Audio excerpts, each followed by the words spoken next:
Vikramshila IAS coaching institute 14 बीघा ऋषिकेश आधुनिक भारत का इतिहास कर रहे थे हम लोग। और उसमें भारत का स्वतंत्रता संघर्ष चल रहा है, इंडियाज फ्रीडम स्ट्रगल। उसके अंतर्गत आज हमने पढ़ना है कांग्रेस का समाजवादी दल, द कांग्रेस सोशलिस्ट पार्टी। इसके बारे में पढ़ना है, कांग्रेस का समाजवादी दल। और अन्य वामपंथी दल भी पढ़ेंगे हम लोग। तो भाई, गांधी जी के रहस्यवाद और साम्यवादी दल के रूढ़िवाद के विरुद्ध कांग्रेस में वामपंथी पक्ष एक विवेक युक्त विद्रोह के रूप में उभरा। गांधी जी के रहस्यवाद, साम्यवादी दल के रूढ़िवाद के विरुद्ध कांग्रेस में वामपंथी पक्ष का एक विवेक युक्त विद्रोह के रूप में उभरा। उनको सैद्धांतिक प्रेरणा मार्क्सवाद और प्रजातांत्रिक समाजवाद से मिली, और ये लोग साम्राज्य विरोधी, राष्ट्रवादी और समाजवादी संस्था के रूप में सामने आए, जिनका नाम था कांग्रेस समाजवादी पार्टी, कांग्रेस। इसके लिए 17 मई 1934 को जयप्रकाश नारायण ने पटना में कुछ समाजवादी नेताओं की एक बैठक बुलाई। कब? अरे भाई, समाजवादी पार्टी सुने हो? है? मुलायम सिंह यादव जी का नाम सुना है? कौन थे मुलायम सिंह यादव जी? समाजवादी के सुप्रीमो बोला जाता है उन्हें। अब तो खैर, है ना, ईश्वर को प्यारे हो गए। लेकिन क्या साइकिल में चलकर मास्टर साहब ने इतना प्रचार किया समाजवाद का कि एक दिन मुख्यमंत्री बने। कहाँ के? उत्तर प्रदेश के। उत्तर प्रदेश का मुख्यमंत्री बनना छोटी मोटी चीज नहीं होता है, ठीक है। लेकिन अगर इनके गुरु देखें तो सबके गुरु कौन है? यही है, जयप्रकाश नारायण। कौन है? 1934 17 मई जयप्रकाश नारायण ने पटना में कुछ समाजवादी नेताओं की एक बैठक बुलाई। इसी बैठक में बिहार कांग्रेस समाजवादी दल का जन्म हुआ। आचार्य नरेंद्र देव इस पार्टी के अध्यक्ष बने। आचार्य नरेंद्र देव अध्यक्ष बने को हाईलाइट करना है आपने। एवं जयप्रकाश नारायण महासचिव चुने गए। महासचिव कौन बने? जयप्रकाश नारायण।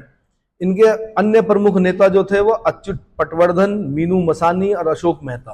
तो अगर आपसे क्वेश्चन पूछेगा कि कांग्रेस समाजवादी दल, बिहार कांग्रेस समाजवादी दल के जो नेता हैं वो कौन कौन थे, तो आचार्य नरेंद्र देव हो गए अध्यक्ष, जयप्रकाश नारायण हो गए महासचिव, अच्युत पटवर्धन हो गए, मीनू मसानी हो गई, अशोक मेहता हो गए। इन नेताओं ने देश के विभिन्न क्षेत्रों के समाजवादियों से संपर्क स्थापित किया। 21 अक्टूबर 1934 को मुंबई में समाजवादियों का एक सम्मेलन आयोजित किया गया, जिसे कांग्रेस समाजवादी पार्टी का जन्म हुआ। देखो, अभी कांग्रेस से अलग नहीं हो रहे हैं ये, बाद में अलग पार्टी बन जाएगी, लेकिन अभी क्या नाम है इसका? कांग्रेस समाजवादी पार्टी का जन्म हुआ। जयप्रकाश नारायण महासचिव और मीनू मसानी संयुक्त सचिव बने।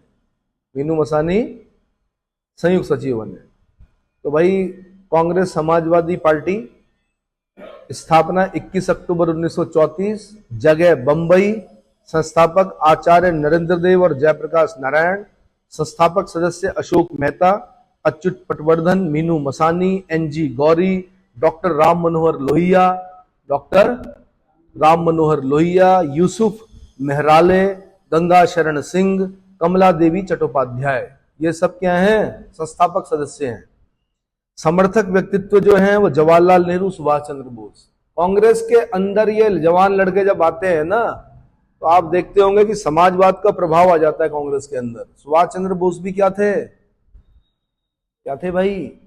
और जवाहरलाल नेहरू, मैं समाजवादी हूं बोलते थे। सुभाष चंद्र बोस ज्यादा बड़े समाजवादी थे। उनका पैटर्न भी देखा होगा आपने, सशस्त्र क्रांति। उन्होंने भी क्या किया? अरे भाई, सशस्त्र क्रांति की कि नहीं की? गांधी जी की उन पर विश्वास नहीं था उनको? क्या अहिंसा पर ज्यादा विश्वास नहीं था? रिस्पेक्ट करते थे, राष्ट्रपिता भी कहा गांधी को, लेकिन उनकी जो नीति थी या जो उनका पैटर्न था उस पर विश्वास नहीं करते थे। इनका पैटर्न क्या था? सशस्त्र विद्रोह, आजाद हिंद फौज, है ना। उद्देश्य, कांग्रेस के अंग के रूप में रहते हुए कांग्रेस को समाजवादी मूल्यों से आबद्ध करना और कांग्रेस की बुनियादी नीतियों को बनाए रखना। उपलब्धि क्या मिली? इस संगठन ने किसानों और मजदूरों को संगठित किया, और सामाजिक एवं आर्थिक उद्देश्यों से संबंधित कांग्रेस की नीतियों को प्रभावित करने में अहम भूमिका निभाई। 1936 ईस्वी में कांग्रेस के लखनऊ अधिवेशन में नेहरू ने कांग्रेस का लक्ष्य समाजवाद घोषित किया। यहां से क्वेश्चन बनेगा, कांग्रेस का लक्ष्य समाजवाद घोषित किया गया। आंसर लखनऊ अधिवेशन, गोमती नदी के किनारे कांग्रेस का अधिवेशन। कौन सा? 1936 का। 1937 में फैजपुर अधिवेशन में कृषि संबंधी आर्थिक प्रस्ताव पारित किए गए। कब? 1937 में। वास्तव में कांग्रेस समाजवादी दल ने कांग्रेस के अंदर और बाहर दोनों क्षेत्रों को सराहनीय कार्य किए। कांग्रेस के अंदर अतिवादी विचारों यानी रेडिकल थॉट्स जो थे कि लोग इसमें सहायता पाते थे। कांग्रेस के बाहर इन्होंने किसानों के आंदोलन का संगठन किया, उनके व्यापार संघों और फेडरेशनों को एक सूत्र में बांधा। उन्होंने अन्य अतिवादी संस्थाओं की सहानुभूति और सहायता प्राप्त की। समाजवाद जो अब तक केवल बुद्धिजीवियों की बहस का विषय था के महत्व को बढ़ाकर दृढ़ किया। दल की सामयिक मत जो था वो क्या था? तो कांग्रेस समाजवादी दल का समकालीन मुद्दों पर अपना कुछ अलग विचार थे। जैसे 1935 के अधिनियम को जन विरोधी बताया इन्होंने। द्वितीय विश्व युद्ध में अंग्रेजों को सप्रतिबंध यानी कंडीशनल सहायता देने पर असहमति व्यक्त की। मुस्लिम लीग को अंग्रेजों का सहायक और जिन्ना को देशद्रोही और साम्राज्यवाद का हथियार मानना और भारत विभाजन को कांग्रेस का अंग्रेज के समक्ष समर्पण। भारत विभाजन को क्या कहा उन्होंने? कांग्रेस का अंग्रेजों के समक्ष समर्पण व हथियार डाल देना बताया। गांधी जी ने कांग्रेस के समाजवादी दल के विरुद्ध थे, क्योंकि उन्हें उच्च निम्न श्रेणी का संघर्ष और हिंसा स्वीकार नहीं था। अतः आचार्य नरेंद्र देव गांधी जी की अहिंसा, राजनीति में नैतिक बर्ताव और धरोहर के सिद्धांत से न केवल असहमत थे अपितु इसकी निंदा भी करते थे। दक्षिणपंथी कांग्रेसी समाजवादी कांग्रेसियों को अंतरराष्ट्रवादी की संज्ञा प्रदान करते थे और इसलिए इन्हें देश के स्वतंत्रता संग्राम में अविश्वसनीय मानते थे। साम्यवादी इनको समाजवादी फासिस्ट और झूठे समाजवादी मानते थे, जबकि कांग्रेसी समाजवादी साम्यवादियों को रूस के उपग्रह की उपमा देते थे। सबके बीच में क्या था? पंगा था, है ना। गांधी इनको पसंद नहीं कर रहे, ये गांधी को पसंद नहीं कर रहे। जो साम्यवादी हैं वो समाजवादियों को पसंद नहीं कर रहे, समाजवादी साम्यवादियों को पसंद नहीं कर रहे। साम्यवादी बोल रहे कि समाजवादी फासिस्ट हैं और झूठे समाजवादी हैं। उधर समाजवादी साम्यवादियों को क्या बोल रहे कि ये रूस के उपग्रह हैं, रूस के इशारों पर चलते हैं। समझ में आया? तो ये सब हुआ। अन्य वामपंथी दल कौन कौन से थे भाई? तो भारतीय बोल्शेविक पार्टी थी एक, इसकी स्थापना 1939 में हुई, बंगाल में हुई। संस्थापक कौन थे? एन दत्त मजूमदार थे। सदस्य कौन थे? अजीत राय थे, शिशिर राय थे और विश्वनाथ दुबे थे।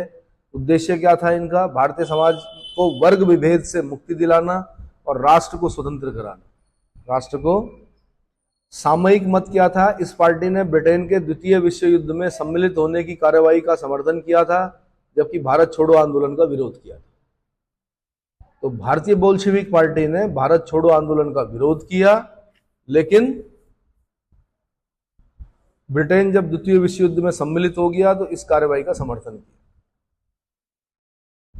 ऐसे ही एक फॉरवर्ड ब्लॉक, इसकी सुभाष चंद्र बोस की, अभी भी है ये पार्टी, बंगाल में जाएंगे, एक सीट जीतती है, इलेक्शन लड़ती है।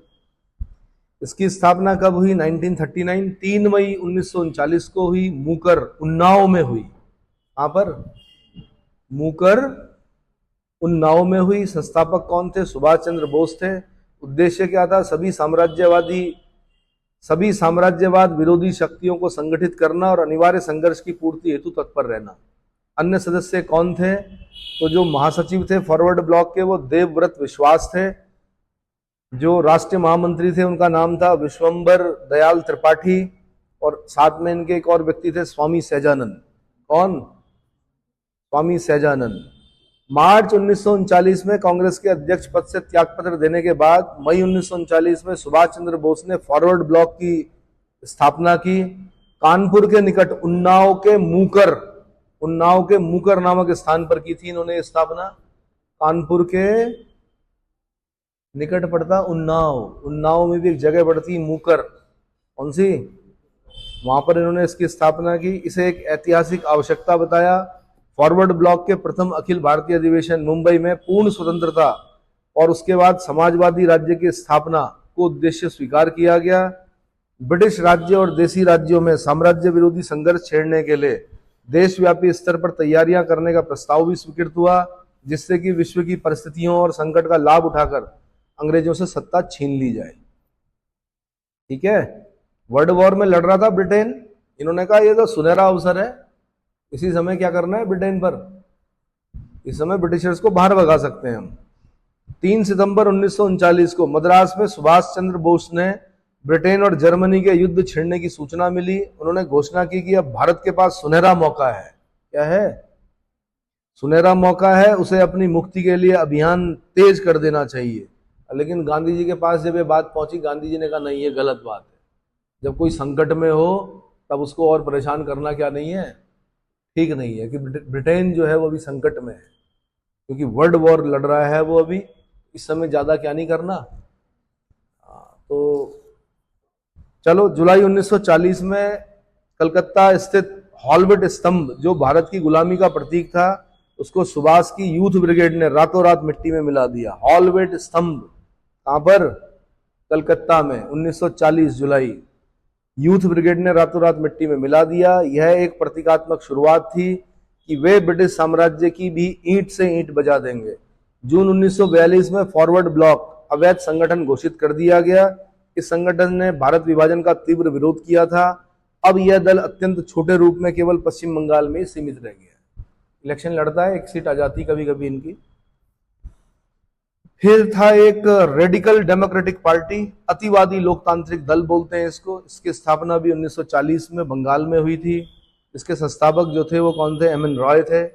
साम्यवादी आंदोलन के अग्रणी नेता एम एन रॉय कुछ समय बाद मार्क्सवाद से निराश होकर और हताश होकर 1940 ईस्वी में अतिवादी लोकतांत्रिक दल की स्थापना की। देश के विभाजन से उनकी पार्टी सहमत नहीं थी।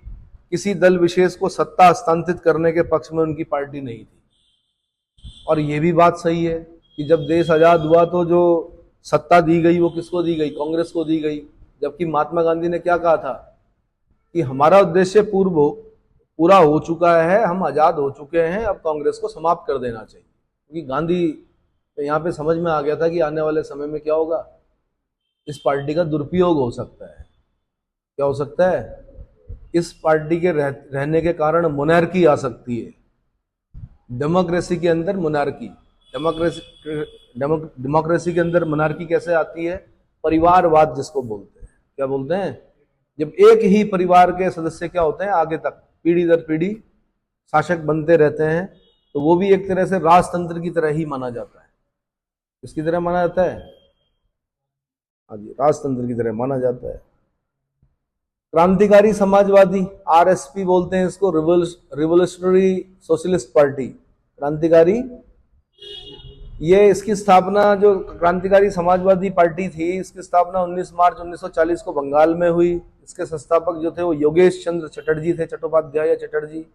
उद्देश्य क्या था? अंग्रेजों को शक्ति द्वारा भारत से बाहर निकालकर देश में समाजवाद की स्थापना करना। इस पार्टी ने त्रिपुरी कांग्रेस अधिवेशन में सुभाष चंद्र बोस का समर्थन किया और भारत छोड़ो आंदोलन का स्वागत किया था। एक और दल था क्रांतिकारी साम्यवादी दल, रिवोल्यूशनरी कम्युनिस्ट पार्टी। इसकी स्थापना 1942 में बंगाल में हुई, पश्चिम बंगाल में हुई। इसके संस्थापक कौन थे? सोमेंद्र नाथ टैगोर। कौन थे? सोमेंद्र नाथ टैगोर। भारत में स्वतंत्रता से पहले वामपंथी विचारधारा और आंदोलनों का प्रभाव उत्पन्न हुआ और एक सीमा तक बढ़ा। वामपंथी दलों ने ही सर्वप्रथम भारत की पूर्ण आजादी की मांग की थी। Very very important. सबसे पहले भारत की पूर्ण आजादी की मांग किसने की? आंसर वामपंथियों ने। किसने? किंतु कुछ समय बाद ही कम्युनिस्ट इंटरनेशनल के प्रभावित होने के कारण भारत के राष्ट्रवादी आंदोलन में उनका योगदान नकारात्मक हो गया। गांधी जी को उन्होंने बुर्जुआवादी नेता की उपाधि दी। द्वितीय विश्व युद्ध और भारत छोड़ो आंदोलन में नकारात्मक भूमिका अदा की। फलतः भारतीय जनमत में उनका प्रभाव प्राय नगण्य हो गया। सिद्धांत के प्रति आबद्धता के अभाव के कारण वामपंथी आंदोलन उतना प्रभावशाली न हो सका जितना इसे प्राकृतिक होना चाहिए था। परंतु तब भी मजदूर आंदोलनों को संगठित करने, उनके अधिकारों के लिए संघर्ष करने, भारत को समाजवादी विचारधारा की ओर ले जाने और भारतीय बुद्धिजीवी वर्ग का ध्यान आर्थिक एवं सामाजिक न्याय की ओर आकर्षित करने में उनकी भूमिका निसंदेह सराहनीय है। जब आप कॉन्स्टिट्यूशन पढ़ते हो तो कॉन्स्टिट्यूशन के अंदर आपको आर्थिक और सामाजिक न्याय की अवधारणा मिलती है, सोशल जस्टिस मिलता है। क्या मिलता है? आईएएस की जब आप तैयारी कर रहे होते हो तो सोशल जस्टिस पढ़ना पड़ता है आपको पूरा। सामाजिक न्याय क्या पढ़ना पड़ता है? सामाजिक न्याय। आर्थिकी की ओर आपको ध्यान देना पड़ता है, इकोनॉमी के अंदर ध्यान देना पड़ता है। वो सब जो मिला है वो कहीं ना कहीं जो भूमिका रही है वो किसकी रही है? वामपंथी विचारधारा। वामपंथ जो है वो आर्थिकी पर ध्यान देता है, सामाजिक न्याय पर ध्यान देता है, साथ में क्या वो किस पर ध्यान देता है भाई? हाजी, किस पर ध्यान देता है? वर्ग विभेद को मिटाने की बात करता है। वो बोलता है कि वर्ग नहीं होने चाहिए, ये कौन है जी, ये रिच है, ये कौन है, ये गरीब है, ये वर्ग नहीं होने चाहिए। ठीक है, वर्ग विभेद को मिटाना है। लेकिन थोड़ा दिक्कत ये हो जाती है कि सशस्त्र क्रांति की बात करता है। क्या करता है? सत्ता बंदूक की नली से होकर ही निकलेगी। चलो, तो भाई इसमें कैसे कैसे क्वेश्चन बने बता देता हूं मैं आपको। कांग्रेस के किस अधिवेशन में कांग्रेस का लक्ष्य समाजवाद घोषित किया गया था? ये क्वेश्चन बना हुआ है 1936 में कांग्रेस के लखनऊ अधिवेशन में, है ना। फॉरवर्ड ब्लॉक की स्थापना कब और किसने की? तो 1939 में त्रिपुरी कांग्रेस अधिवेशन से इस्तीफा देने के बाद सुभाष चंद्र बोस ने की थी। त्रिपुरी कहां पड़ता है? जबलपुर डिस्ट्रिक्ट मध्य प्रदेश में पड़ता है। वहां पर ये अध्यक्ष बन गए थे सुभाष चंद्र बोस। गांधी के प्रत्याशी को हराया था, पट्टाभी सीतारमैया को। गांधी जी ने कहा था कि पट्टाभी की हार मेरी हार है। किसकी हार? पट्टाभी की हार मेरी हार, यानी मेरा प्रत्याशी हार गया और एक लड़के ने हरा दिया। बताओ, समाजवादी विचारधारा वाले युवा ने हरा दिया मेरे प्रत्याशी को। भारतीय बोल्शेविक पार्टी की स्थापना किसने की, कब की, कहां की? तो एन दत्त मजुमदार ने की, 1939 में की, बंगाल में की। द रेडिकल डेमोक्रेटिक पार्टी की स्थापना किसने की, कब की, कहां की? तो एम एन रॉय ने की, 1940 में की, बंगाल में की। बोल्शेविक लेनिनिस्ट पार्टी की स्थापना किसने की, कब की, कहां की? इंद्रसेन और अजीत राय ने की, 1941 में की, बंगाल में की। अगला क्वेश्चन, भारतीय क्रांतिकारी साम्यवादी दल की स्थापना किसने की? तो 1942 में सोमेंद्रनाथ टैगोर ने कलकत्ता में की। मैं समाजवादी हूं, यह किस कांग्रेसी अध्यक्ष ने कहा था? जवाहरलाल नेहरू ने कहा था। कम्युनिस्ट इंटरनेशनल का सदस्य बनने वाला पहला भारतीय कौन था? Answer M N Roy. 1919 में कम्युनिस्ट इंटरनेशनल के सदस्य बन गए थे। ऐसे ही एक क्वेश्चन बना कि कांग्रेस सोशलिस्ट पार्टी की प्रथम बैठक कब हुई, कहां हुई, उसके संयोजक कौन थे? तो मई 1934 में पटना में हुई और जो संयोजक थे वो जयप्रकाश नारायण थे। जयप्रकाश नारायण को इस प्रथम बैठक में महासचिव और आचार्य नरेंद्र देव को अध्यक्ष बनाया गया था। लोकनायक उपाधि से कौन विख्यात है? तो जयप्रकाश नारायण, लोकनायक जयप्रकाश नारायण। कभी इनका वीडियो देखना जयप्रकाश नारायण का। ये वो व्यक्ति है पूरे देश को सड़क पर ले आए थे। सड़क पर ले आए थे मतलब विरोध, इन्होंने बताया कैसे होता है विरोध, है ना। जेपी मूवमेंट जिसको बोलते हैं, क्या बोलते हैं? हाँ जी। बंबई मैनिफेस्टो के बारे में बताइए कुछ। तो 1936 में कांग्रेस के लखनऊ अधिवेशन में नेहरू ने कांग्रेस का लक्ष्य समाजवाद घोषित किया। उसके विरोध में 20 मई 1936 को बंबई के 21 उद्योगपतियों ने बंबई मैनिफेस्टो जारी किया, जिस पर सभी के हस्ताक्षर थे। यह मैनिफेस्टो प्रत्यक्ष रूप से समाजवादी आदर्शों के प्रतिपादन के विरोध स्वरूप था। इसको समस्त भारत के बृहद व्यापारिक समुदाय का सहयोग भी मिला था। आईएएस में पूछ चुका है 2010 में। अगला, किस भारतीय राष्ट्रवादी नेता ने जर्मनी और ब्रिटेन के बीच युद्ध को ऐसे ईश्वर प्रदत्त अवसर के रूप में देखा जिससे भारतीयों को उस स्थिति से अपने हित में लाभ उठाने का मौका मिलता है? सुभाष चंद्र बोस ने। किसने? कांग्रेस के त्रिपुरी अधिवेशन के पश्चात सुभाष चंद्र बोस और दक्षिणपंथियों का समस्त झगड़ा किस प्रश्न पर केंद्रित हो गया था? तो कांग्रेस कार्यकारिणी समिति की 1938 में कांग्रेस के हरिपुरा यानी गुजरात वाला जो अधिवेशन था उसमें सुभाष चंद्र बोस निर्विरोध अध्यक्ष निर्वाचित हुए थे। 1939 के त्रिपुरी यानी जबलपुर डिस्ट्रिक्ट मध्य प्रदेश वाला जो कांग्रेस अधिवेशन था उसमें अध्यक्ष पद हेतु चुनाव में सुभाष बाबू गांधी जी के समर्थित पट्टाभी सीतारामैया को हराकर अध्यक्ष पद पर निर्वाचित हुए। इसके पश्चात सुभाष चंद्र बोस और कांग्रेस के दक्षिणपंथी नेताओं का विवाद कांग्रेस कार्यकारिणी समिति के गठन के प्रश्न पर केंद्रित हो गया। अंततः अपने अनुरूप कार्यकारिणी का गठन न हो पाने पर सुभाष चंद्र बोस ने कांग्रेस पद से त्यागपत्र दे दिया। इनके त्यागपत्र के बाद जो अध्यक्ष बनते हैं वो राजेंद्र बाबू बनते हैं, डॉक्टर राजेंद्र प्रसाद अजात शत्रु, जिनका जन्म से ही कोई शत्रु नहीं था। इतना समझ में आ गया? समझ में आया किस प्रकार के प्रश्न बनते हैं? अरे भाई समझ में आया? वाई सोशलिज्म किसकी रचना है? जयप्रकाश नारायण की है। रूस के उपग्रह की संज्ञा किसने किसको प्रदान की? तो कांग्रेसी समाजवादियों ने साम्यवादियों को प्रदान की, कहा कि तुम क्या हो, रूस के उपग्रह।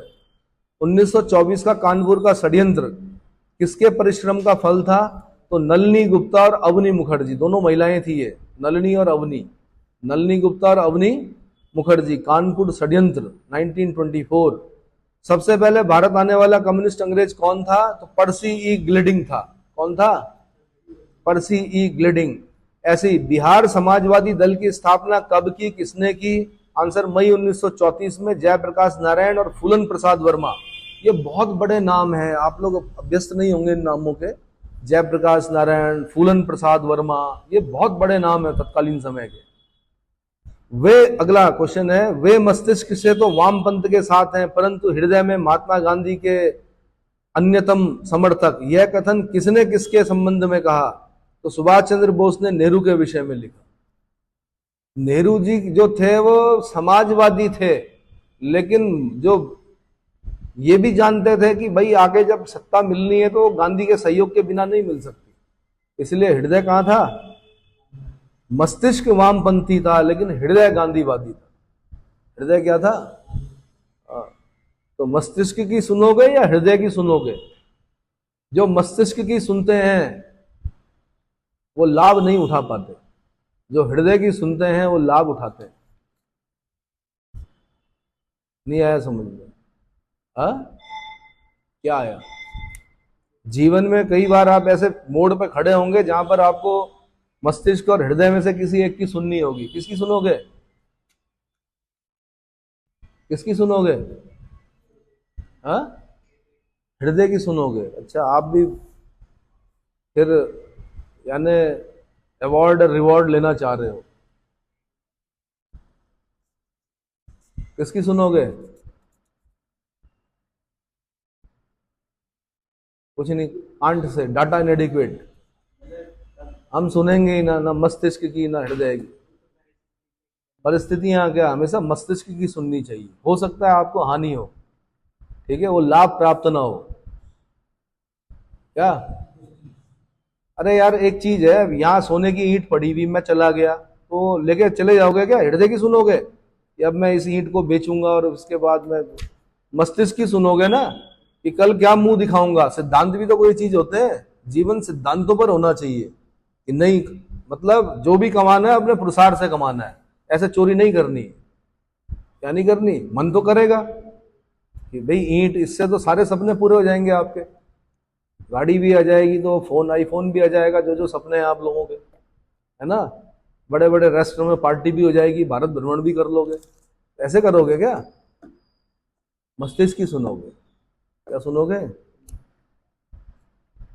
रास्ते में कहीं पर आपको नोटों की गड्डी मिल गई तो क्या करोगे? अब ये मत बोलना कि हवन करेंगे।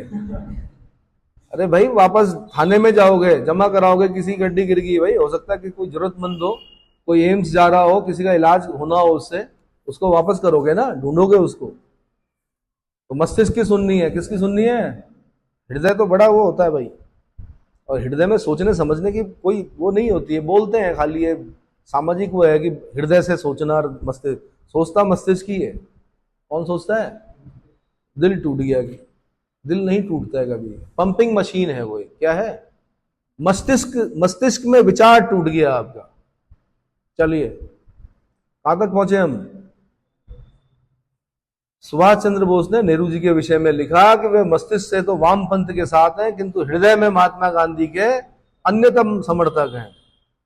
अगला, कांग्रेस समाजवादी दल ने किस वर्ष साम्यवादियों के लिए अपने दल के द्वार खोल दिए और कब उनको अपने दल से बाहर निकाला? तो 36 में द्वार खोल दिए और 45 में बाहर कर दिया, किक आउट। समझ में आ गया? 21 अक्टूबर 1934 को बंबई में कांग्रेस समाजवादी पार्टी का अखिल भारतीय सम्मेलन किसकी अध्यक्षता में हुआ? तो आचार्य नरेंद्र देव की अध्यक्षता में हुआ। किसकी? कम्युनिस्ट मैनिफेस्टो किसकी कृति है? तो कार्ल हेनरिक मार्क्स और माइकल एंजल्स की 1948 में लिखी इन्होंने। कार्ल हेनरिक मार्क्स और माइकल एंजल्स। भारत में कामगार असंतोष का काल कब का माना जाता है, जिसमें भारत में साम्यवादी विचारों के फैलने का अवसर प्रदान किया? आंसर 1918 से 1922 का काल जो है वो कामगार असंतोष का काल है। किसका? कामगार असंतोष। काम करने वाले लोग क्या थे? असंतुष्ट थे, परेशान थे। क्यों थे परेशान? और जब बहुत सारे लोग परेशान हो, वहां पर आप क्या कर सकते हो? अपना स्थान बना सकते हो। क्या कर सकते हो? और आजकल यही हो रहा है। जो भाव हैं वो क्या है? आपके अधिकारों के लिए लड़ते लड़ते लोग नेता बन जा रहे हैं, विधायक बन जा रहे हैं, सांसद बन जा रहे हैं, उसके बाद भूल जा रहे हैं आपको। आप वहीं के वहीं। आपका यूज किस चीज के लिए किया जा रहा है? खाली भीड़ इकट्ठी करने के लिए।